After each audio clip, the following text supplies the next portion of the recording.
மாண்புமிகு பேரவைத் தலைவர்களே, உங்களுக்கு தெரிந்த செய்தி தான் இது.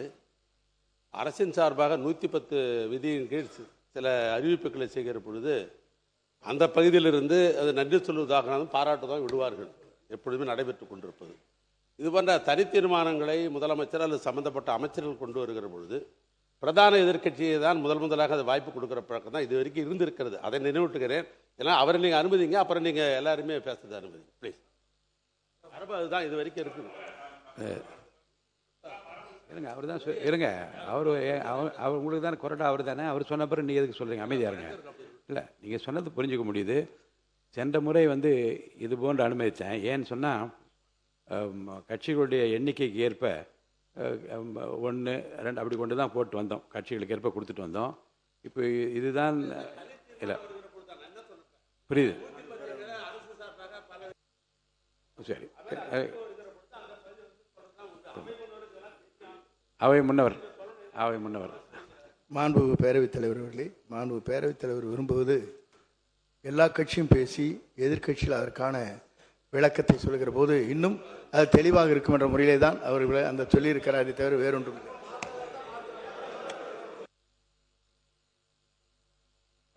அது பேரவை விதி 98 தீர்மானம் ஒன்றை பேரவைத் தலைவர் பேரவைக்கு படித்து காட்டிய பின்னர் அவர் அழைக்கிற வரிசையில் உறுப்பினர்கள் அதன் மீது பேசலாம். அந்த அடிப்படையில் சில மாறுதல் நான் செய்கிறேன். மாண்புமிகு பேரவைத் தலைவர் அவர்களே, நம்மளோட குடும்பத்தில் இருக்கிற, நம்மளோட வீட்டில் இருக்கிற நம்ம பாட்டியை, நம்ம அம்மாவை, நம்ம அக்காவை, நம்ம தங்கச்சியை பற்றின ஒரு தீர்மானம். அதை பற்றி பேசுகிறதுக்கு, அவங்களுக்காக பேசுகிறதுக்கு நம்ம மனசில் இருந்து, நம்ம இதயத்தில் இருந்து பேசுகிறேன். இதுக்கு முன்னாடி இந்த விஜய்க்கு கிடைச்ச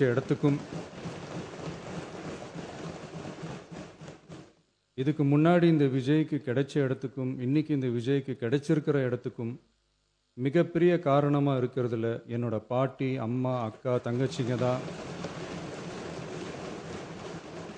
மிகப்பெரிய காரணம்ங்கிறத என்னால் மறுக்கவே முடியாது. அந்த நன்றி விசுவாசத்தோட, அப்படி ஒரு உணர்வோடு தான் இப்போது இங்கே நின்று பேசுகிறேன். பெருசாக பணம் இருந்துட்டா ஒரு வீட்டுக்கோ, பெரிய பொருளாதாரம் இருந்துட்டா ஒரு நாட்டுக்கோ பெரிய பேர் வந்துடும்னு சில பேர் நினைக்கலாம். ஆனால் உண்மையாகவே ஒரு வீட்டுக்கோ ஒரு நாட்டுக்கோ எப்போ பெரிய பேர் கிடைக்கும் தெரியுமா? அந்த வீட்டு பெண்கள் தனிப்பட்ட முறையில் சமூகத்தில் உயர்ந்தாதான் பெரிய பேர் ஒட்டுமொத்த சமூகத்துக்கே கிடைக்கும். நம்ம தமிழ்நாட்டு மண்ணில் சங்க காலத்தில் இருந்த அன்னைக்கும் சரி இன்றைக்கும் சரி மிகப்பெரிய அடையாளமாக இருக்கிற பெண் ஆளுமைகள் நிறைய பேர் இருக்காங்க. ஔவையார், காக்கை, பாடினியார்னு சங்க காலத்து ஆளுமைகள், கண்ணகி, மணிமேகலை, குண்டலகேசி, இவங்கெல்லாம் இலக்கியத்தில் நிலைச்சி நிற்கிறவங்க. ஆண்டாள், காரைக்கால் அம்மையார், இவங்கெல்லாம் ஆன்மீகத்திலையும் இலக்கியத்திலையும் உயர்ந்த இடத்துல இருக்கிறவங்க. ராணி வேலு நாச்சியார், குயிலி, அம்புஜம் அம்மாள், ருக்மணி லட்சுமிபதி அம்மாள், டாக்டர் முத்துலட்சுமி ரெட்டி அஞ்சலை அம்மாள், மக்கள் சேவகர் அஞ்சலை அம்மாள்னு நம்ம நாட்டோட விடுதலை போராட்டத்தில் கலந்துக்கிட்டவங்க. நம்ம தமிழ்நாட்டு பெண் ஆளுமைகள் நிறைய பேர் இருக்காங்க. சுதந்திர போராட்டத்தில் இருந்து சமூக நீதி போராட்டம் வரைக்கும் கலந்துக்கிட்டவங்க தான் நம்ம தமிழ்நாட்டு பெண்கள். அது மட்டுமா, கல்வி, அறிவியல், அரசியல், நீதி, நிர்வாகம், தொழில்நுட்பம்னு எல்லா டிபார்ட்மெண்ட்லேயும் இன்னைக்கு நம்ம தமிழ்நாட்டு பெண்களோட பங்களிப்பு பெருசாக இருக்குன்றத யாரும் மறுக்கவே முடியாது. அப்படிப்பட்ட நம்ம வீட்டு பெண்களுக்கு அரசியல்லையும் முன்னேற வழிவகை செய்யணும். அதுக்கு உரிய இடஒதுக்கீடு வழங்கணும். பெண்களுக்கு இடஒதுக்கீடு தர்றது ஏதோ சலுகைன்னு நினச்சிடக்கூடாது. சமூக நீதி சார்ந்தது, அரசியல் அமைப்பு சார்ந்தது. மாண்புமிகு பேரவைத் தலைவர் அவர்களே, நம்ம நாட்டோட மக்கள் தொகையில் ஏறக்குறைய பாதி பேர் பெண்கள் தான்.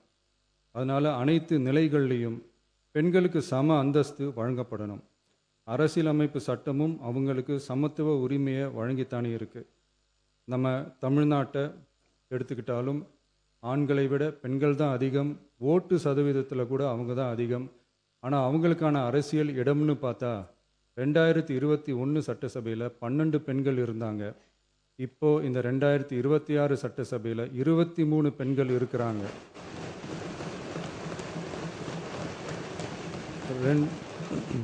ரெண்டு மடங்கு ஆகி இருக்கு. ஆனாலும் சதவீத கணக்குப்படி பெருசாக உயரலை.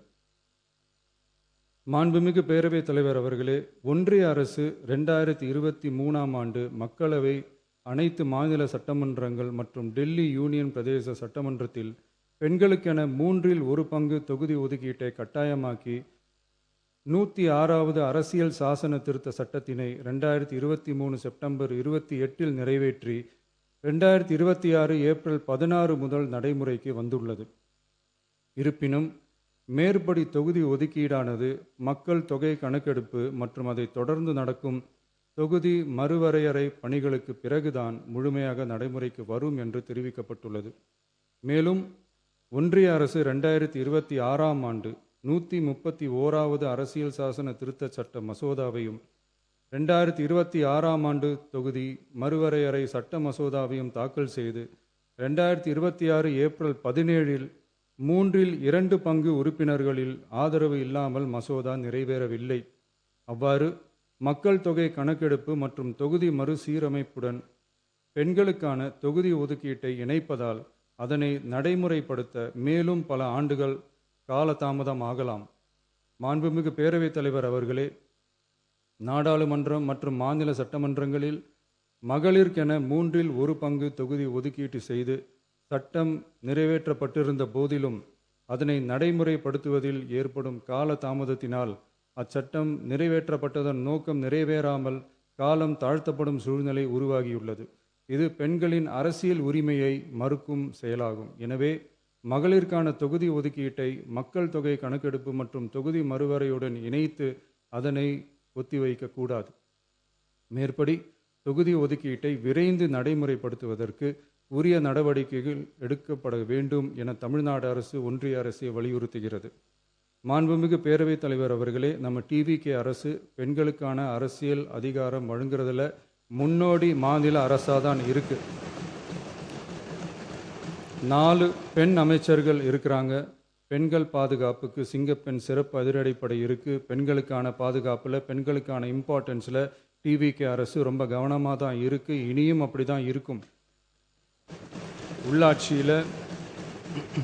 உள்ளாட்சியில் பெண்களுக்கு 50% இடஒதுக்கீடு கொடுத்ததும் இன்னைக்கு ஆயிரக்கணக்கான பெண்கள் மக்கள் பிரதிநிதிகளாக மாறி இருக்காங்க. அவங்களோட தலைமை பண்பும் ப்ரூவ் ஆகி இருக்கு. அதே மாதிரி பெண்களோட வெற்றியை சட்டமன்றத்திலையும் பார்லிமெண்ட்லேயும் எக்ஸ்டெண்ட் பண்ண வேண்டிய நேரம் வந்துருச்சு. மாண்புமிகு பேரவைத் தலைவர் அவர்களே, இன்று இந்த பேரவையின் வாயிலாக பெண்களுக்கான 33% இடஒதுக்கீட்டை இனியும் தாமதிக்காமல் நடைமுறைப்படுத்த வேண்டும் என்று ஒன்றிய அரசை வலியுறுத்துகிறோம். இது பெண்களுக்கான சலுகை இல்லை, இது அவர்களுடைய ஜனநாயக உரிமை. இது ஒருவருக்கான வெற்றி அல்ல, இது இந்திய ஜனநாயகத்தின் வெற்றி. ஒரு பெண் அதிகாரம் பெறும்போது ஒரு குடும்பம் உயர்கிறது. ஆயிரக்கணக்கான பெண்கள் அதிகாரம் பெறும்போது ஒரு நாடே உயர்கிறது. மக்கள் தொகை கணக்கெடுப்பு மற்றும் தொகுதி மறுசீரமைப்புடன் பெண்களுக்கான தொகுதி ஒதுக்கீட்டை இணைப்பதால் ஏற்படும் காலதாமதத்தின் காரணமாக பெண்களுக்கான தொகுதி ஒதுக்கீட்டை ஒத்திவைக்கக்கூடாது என்றும் அதை விரைவாக அமல்படுத்த தகுந்த அரசியலமைப்பு மற்றும் சட்டப்பூர்வ நடவடிக்கைகள் எடுக்கப்பட வேண்டும் என்றும் தமிழ்நாடு அரசு ஒன்றிய அரசை வலியுறுத்துகிறது.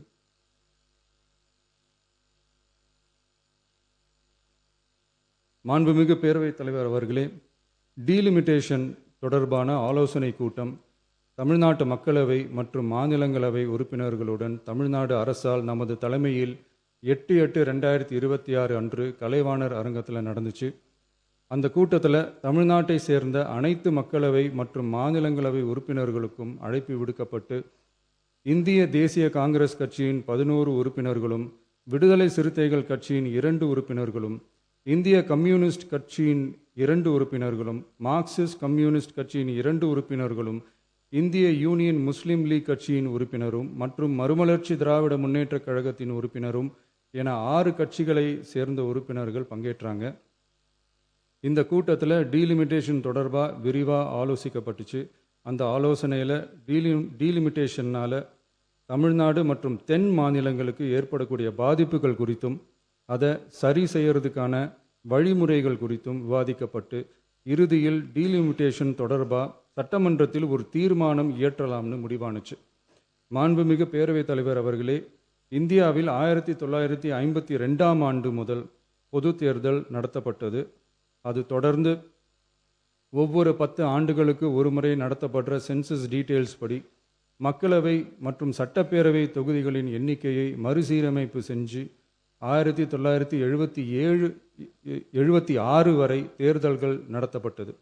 இந்த நிலையில் 1976ஆம் ஆண்டு 42வது அரசியலமைப்பு சட்ட திருத்தப்படி மக்கள் தொகையை சிறப்பாக கட்டுப்படுத்தும் மாநிலங்களுக்கு டீலிமிட்டேஷன் காரணமாக மக்களவை உறுப்பினர் எண்ணிக்கையில் எந்தவித பாதிப்பும் ஏற்படக்கூடாது என்பதற்காக அடுத்த 25 வருஷத்துக்கு 1971ஆம் ஆண்டு சென்சஸ் படி பாராளுமன்ற உறுப்பினர்களின் எண்ணிக்கை வைக்கப்படும்னு சட்டம் இயற்றப்பட்டது.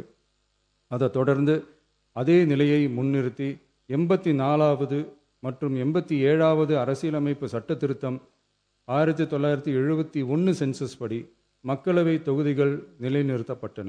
இந்த திருத்தங்களோட நோக்கமே மக்கள் தொகை கட்டுப்பாட்டை செயல்படுத்திய மாநிலங்களின் உரிமைகளை பாதுகாக்கிறது தான். மாண்புமிகு பேரவைத் தலைவர் அவர்களே, அந்த 25 வருஷ லிமிட் இந்த 2026 முடியுது. இதை முன்னிட்டு கடந்த 50 வருஷமாக இருந்து வந்த டீலிமிட்டேஷன் தடையை அகற்றி 2011 சென்சஸ் அடிப்படையில் மக்களவை மற்றும் சட்டப்பேரவை தொகுதிகளின் எண்ணிக்கையை நிர்ணயிக்க நாடாளுமன்றத்தில் ஒரு மசோதா ஏப்ரல் 2026 அறிமுகப்படுத்தப்பட்டு அந்த மசோதா தோல்வியில் முடிஞ்சது. இப்போ மீண்டும் ஒன்றிய அரசு மக்களவை உறுப்பினர்களின் எண்ணிக்கையை 50% அதிகரிக்க செய்து டீலிமிட்டேஷன் மசோதாவை அறிமுகப்படுத்த உத்தேசித்து இருப்பதா சில அரசியல் கட்சிகள் தெரிவிப்பதா கூறப்படுது. ஒருமனதாக நிறைவேற்றுகிறது. 1. நாடாளுமன்ற மக்களவையின் மொத்த உறுப்பினர்களின் எண்ணிக்கையை 543 என்ற நிலையிலேயே நிரந்தரமாக்க வேண்டும். 2. தற்போதுள்ள மக்களவை உறுப்பினர்களின் இடங்களின் எண்ணிக்கையை மாநிலங்களுக்கிடையே, அதாவது விகிதாச்சார பிரதிநிதித்துவம் தற்போதுள்ள அளவிலேயே நிரந்தரமாக்க வேண்டும். 3. வரவிருக்கும் மக்களவை பொது தேர்தலிலும் அதன் பிறகு சட்டமன்ற பொது தேர்தல்களிலும் 1/3 தொகுதி ஒதுக்கீட்டு பலனை பெண்கள் பெறுவதை உறுதி செய்ய வேண்டும் என ஒன்றிய அரசை தமிழ்நாடு சட்டமன்ற பேரவை ஒருமனதாக வலியுறுத்துகிறது. மாண்புமிகு பேரவைத் தலைவர் அவர்களே, இந்த தீர்மானம் ஒரு அரசியல் கட்சியின் தீர்மானம் அல்ல, தமிழ்நாட்டின் உரிமையை நிரந்தரமாக பாதுகாக்கும் தீர்மானம். எனவே அனைத்து கட்சிகளை சேர்ந்த மாண்புமிகு பேரவை உறுப்பினர்கள் இந்த தீர்மானத்தை ஒருமனதாக நிறைவேற்றி தர வேண்டும் என்று கேட்டுக்கொள்கிறோம். நன்றி.